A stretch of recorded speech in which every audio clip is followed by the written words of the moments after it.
Ей, излезна. Опа!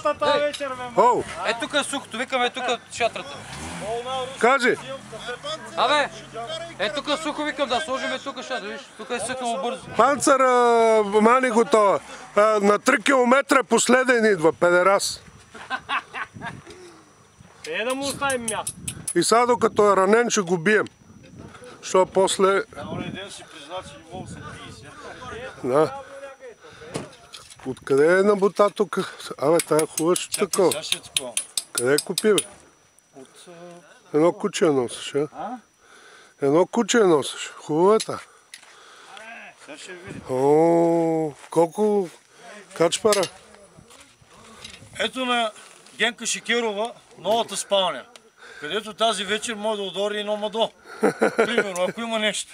Ще влезем, мога да ти праснем и един хуй. Она русалката ще да я взема. Тя би стои 10 лева, вече има аванс. Даде ли 10 лева? Да. Какво каза? На бати емо свирка да направиш. Мине ли кадих да мах? Да. Викам, защото ако те бе, викам, се преместиш в лагеря в бивака. Абе, това много готино. Сега ще видим. Леле, и високо. И аз ще си взема такова. Нищо не знам как става. Тент, лаго. Лаго ли е това? Лаго. Ага.